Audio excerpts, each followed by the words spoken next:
taken from my husband. He killed someone after that said someone did something worse. Before I post, I want to be honest that I'm not the one who did this. My husband did this many years ago. In fact, he hid this from me, and if it wasn't for my mother-in-law, I would never have known it happened. It's going to be long and complicated, and I'm going to be fully truthful about these events. So, I'm a 36-year-old woman and my husband is 38. We have 2 kids together, both under 11. I'm originally from India and my husband is from Pakistan. These are important details. I know it's sensitive. I met him when I was 21. He was in India for studies. That's what he told me. His family is influential and wealthy in Pakistan, and I came from an average Brahmin family. I was Hindu and converted to Islam after my marriage with my husband. We became friends quickly after we met, and 2 years later, we were married. We eventually moved to Pakistan. I had to cut off my side of my family after they disowned me for marrying a Muslim. My husband's family has always been understanding and supportive, however. They even allowed me to practice my faith freely and never pressurized me into anything. It was only after we had kids that I decided to convert. So, 9 years ago, we decided to move to Canada. My husband has a lot of relatives here. A few months back, my brother, ex-brother, reached out to me and basically let me know our dad isn't in a great condition, heart attack, that he needed money, and if I could arrange money, divorce my husband and leave my kids, they would accept me back. I told him that wasn't possible. My husband actually helped them and sent money without my knowledge with a note that even though they don't accept my husband as their son-in-law, he respects my family and wishes my father a speedy recovery. Our bond deepened over time. Our marriage is literally in its best stages now. We've been doing great financially and emotionally. Our kids are very attached to my husband's side of the family, and his mother visited us all the way from Pakistan in February. So, now is where the trouble begins. My mother-in-law and I have been very close. She considers me as her daughter. Now, when we were talking back in February, she blurted out that if her daughter had been alive, she would have been my age. It was strange. I never knew she had a daughter or that my husband had a sister. I asked her about it and she looked surprised. She asked me if my husband told me and I said no. Things get awkward, and then she reveals that she had a daughter who would have been my age if she was alive. She then told me when her daughter was 17, she was brutally assaulted and burned alive while returning from her school. This incident destroyed my husband, as he loved his sister, and he moved out for 5 days immediately without telling anyone. My mother-in-law and father-in-law were devastated, of course, and did everything to then search for their son, and also found out who the assaulter was. 2 weeks after my husband came back, the police come and arrest him. It turns out the assaulter had been, in turn, brutally murdered. It was really, really, really brutal. His entire face was disfigured, penis chopped, and hands cut off. His heart was carved out. Just hearing about the details sent goosebumps in my body. I literally had to adjust my position and ask her if she was being entirely honest, and she told me she was. As her daughter was burned, there was no way to get evidence to find the killer. But my husband somehow tracked down the murderer. It turns out the guy who assaulted his sister was already a criminal and had numerous assault cases against him. He was a serial assaulter. My mother-in-law then described this as the darkest period of her life. The family was literally shattered at this point. She told me her father-in-law, my husband's grandfather, was a politician, and they had to spend a good amount of money and use a lot of connections to close down this case legally. It also received media attention, so it was getting big, and the family's reputation was on the line alongside my husband's life. It took 8 months to close the case, and my husband had to leave for India for education to be safe. It all somehow made sense, but I was still shell-shocked. My husband has never been the violent type. I had no idea how this happened or why my husband hid this crucial thing from me. It's awful. The entire day, my head was spinning. I confronted him that night, and he confirmed it happened. He wants to forget it. He explained it in a broader way. He knew who this guy was, because a couple of days before this incident, a similar one took place, and my husband learnt about it in a newspaper. He tried to warn his parents to allow him to escort his sister. Long story short, school was far away, they had 2 cars and both were in use, but he was assured it was alright. When he got the news, he went to his friends and they tracked the guy down. He said his friends helped, but it was ultimately him who did the final act. He doesn't know why he did it, but the rage was too much. He told me the guy cried and begged, but my husband told him this is what his victims did too, but he hadn't listened. Why should he? He also told me that the only reason police found out about my husband was because of the knife, which he forgot to rub his fingerprints from, and a woman saw him pulling a man to his place. During our entire talk, he was calm and collected. He didn't deflect, but was truthful to all of my questions. He even told me the justice system is screwed everywhere and that victims do not get justice. His only regret is he wasn't able to show his sister what he did to her assaulter. It's been 2 months since he told me this. I'm going to be blunt. I love my husband, but knowing all this has me rethinking everything. It isn't something you get to know and be okay to accept. It's different. My husband is a loving and humble soul. He's generous. We do charity. He also feeds homeless people once a week, and his family never ever forced anything on me and treated me as their own. I never saw him as violent. It's as if the man who did the events that were described and the husband that I know are two different people. My husband said therapy tremendously helped him grow. He's also trying to get me into therapy because it came as a shock for me. This happened in Pakistan. We all know that the justice system is screwed out there. There are some more details which I've rubbed off because that might track our identity. When I posted this same story in some other subreddits, everyone reached out to me saying my husband is a saint. And I agree, this man is my everything. The fact that he never disrespected me, treated my father, says a lot, and I can't ever repay him back. A quick note to everyone, I'm open to questions, but there are a few questions I would like to avoid as they might hamper our security. There are also a few questions that I have for my husband too, but I'm afraid to ask because it will open past trauma. Wow, never before, I don't think, have I been as conflicted as to my opinions on a story than this one. On the one hand, you cannot argue with the fact that what your husband has done is truly terrible. It's obviously illegal, he's killed someone, that's a fact. However, with the context of knowing exactly what this man did to your husband's sister, does that then in part legitimize what your husband did? It's such a tough one, I'm not entirely sure. What I would say is that your husband did the world a favor. Now look, it's up to you to decide whether you think what he did was too far or not, but for me, someone like that is just rotting the earth and needs to go. And I'm not advocating murder here, but I am saying knowing that your husband will forever have your back and is a fierce protector of his family, I don't know if that's necessarily a bad thing. I crushed my ex-wife's hopes after she cheated on me. A bit of background. I'm a 36-year-old male as of now. I've altered the names of the characters in this story. So, we've got Rebecca, my ex-wife, who is now 34 years old, James, my college buddy, and the guy Rebecca cheated on me with, Saladin, my other guy friend, and Lisa, who is Saladin's cousin. So Rebecca and I were what you call college sweethearts. We survived college and the hardships of life. We got married in our early 20s. I was 25 and she was 23. But ever since we got married, things were rocky. Not from the start, but situation-wise. I was in medical while she was an accounting major. There were things that were okay with me, but not with her. Despite being married, she acted like she was a free bird. Now, of course she was, that's a good thing, but there was marital neglect from her side. In 2016, she joins my friend James's company as an accountant because it pays well. I was happy because, hey, he's a buddy of mine. Slowly, she started to complain about things that were in place. She didn't like where we lived, had problems with everything I did. She didn't like the food she used to. I'm a great cook and she loved my food. Our fights intensified by a margin where she'd call me names, that I'm good for nothing, she earned more than me, coming to this part later on. The drastic turn here was that Rebecca and James were hanging out with our mutual set of friends. I got word of it and it seemed off, so I confronted both of them, to which they both said it was a sudden plan and that I was out in the field. Coincidentally, it happened on the same day I was out of the city.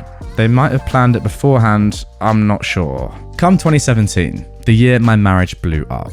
So I was sure there was something, because my bedroom became a freaking dead one. I was increasingly paranoid, and whenever I tried to address things, I was turned down. Now look, I'm not a saint. I constantly yelled at her to tell me what was going on, because there was just something off. Your favorite person rarely talks or does stuff with you, and they claim it's nothing. Does that sound okay? It was also the year we were at our peak financially, because our debts were paid off. My friends and I decided to open up a medical shop that provided medicine as a side venture.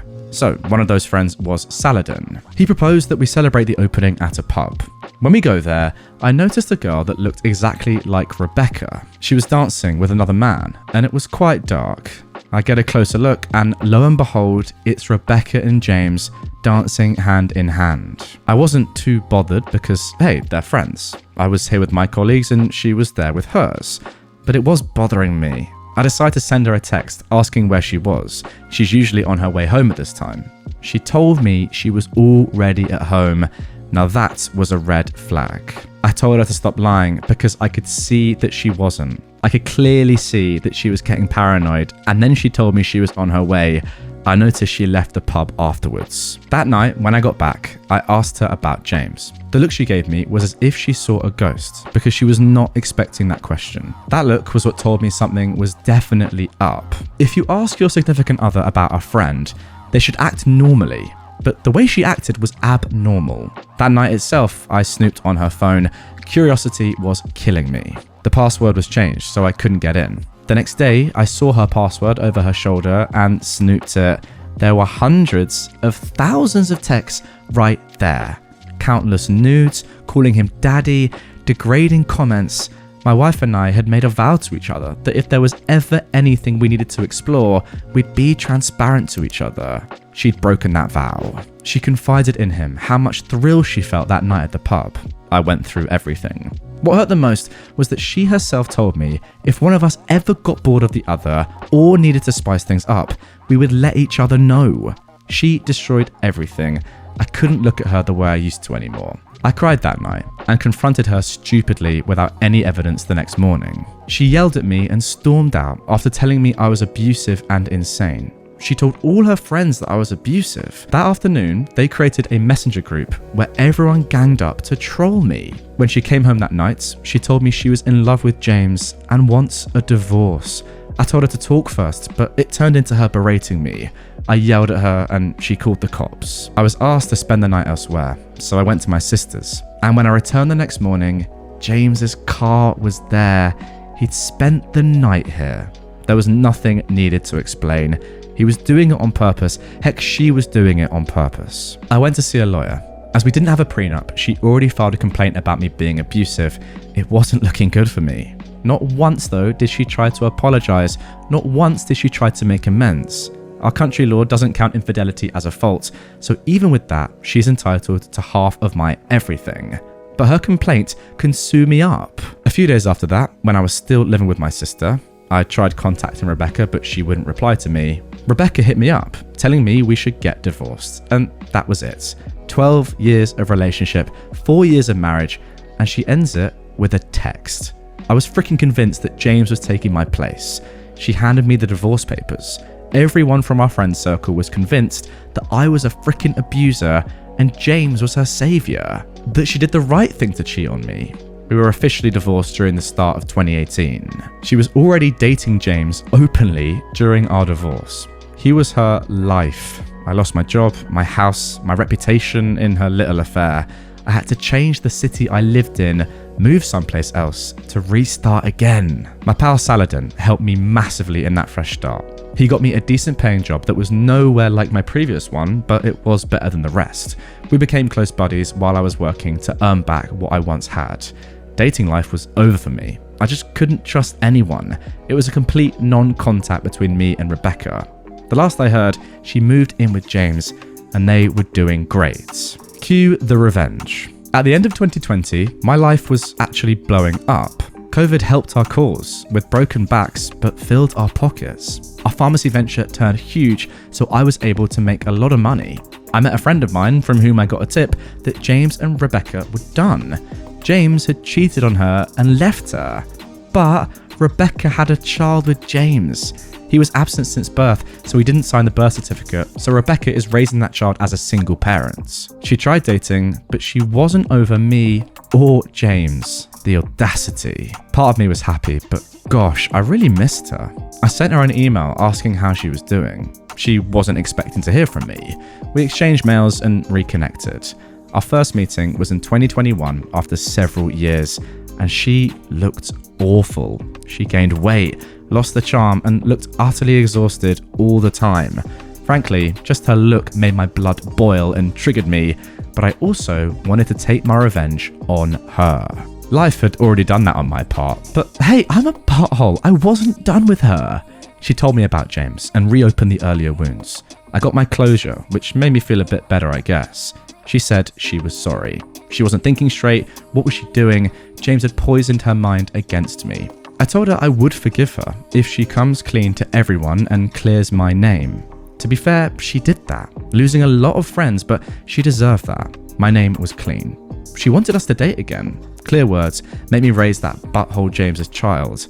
I told her I would agree to it, but we needed to date and marry first. Only then would I legally adopt her child. That little guy is adorable, and I had taken a liking to him. Now guys, you're probably wondering, where's the revenge in all this? Well, here is the truth though.